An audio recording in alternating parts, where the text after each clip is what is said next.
Alors, le KNN appartient à la famille des algorithmes d'apprentissage automatique Machine Learning. C'est un algorithme d'apprentissage supervisé dans le sens où les données que nous allons considérer seront labellisées et appartiennent à des classes. Si on présente une nouvelle donnée, on pourra la classer en s'appuyant sur ces données voisines. Par exemple, on considère ici, voilà, on va prendre un petit exemple là, on considère ici, voilà, des données réparties ou classées selon deux labels, ou bien deux classes, les carrés bleus et les triangles rouges. Un nouveau point, voilà, cercle vert, comme vous voyez ici, dont on ne connaît pas ses caractéristiques, va être classé. Sa classe est inconnue. Donc, l'objectif, c'est de lui attribuer une classe bien déterminée, soit carré ou bien triangle, en se basant sur les cas plus proches voisins.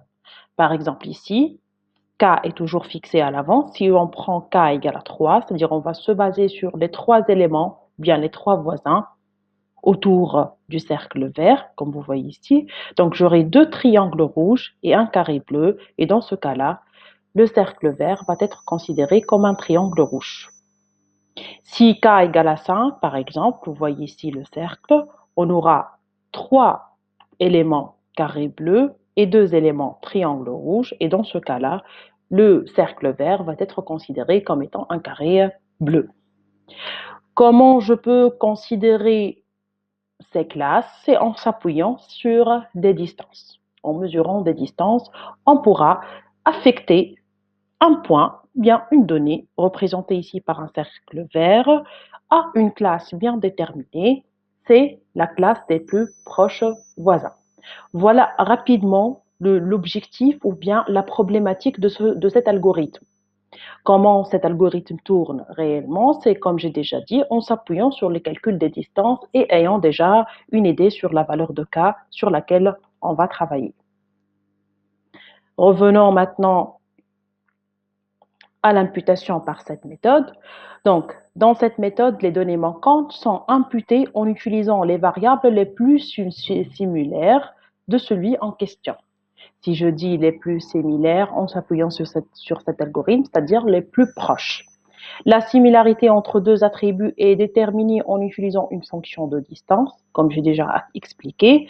Donc, on va voir un exemple moyennant une fonctionnalité qui existe dans le package VIM dans R. Donc, on va voir ça au niveau de TP. Donc, nous allons s'appuyer sur une distance avec le même principe de l'algorithme de K plus proche voisin pour essayer d'imputer ou bien de donner une valeur à la case vide.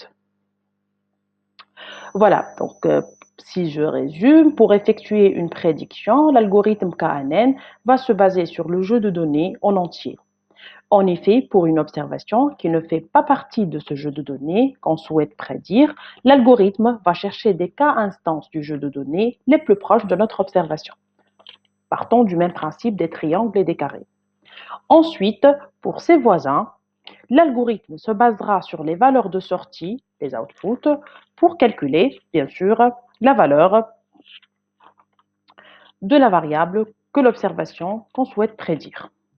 Autrement dit, on va rechercher les cas individus les plus proches en calculant la distance sur les autres variables renseignées, puis on remplace tout simplement la valeur manquante par la moyenne de ces cas individus. Voilà en ce qui concerne l'algorithme KNN et vous allez trouver un exercice de TP qui traite tout ça.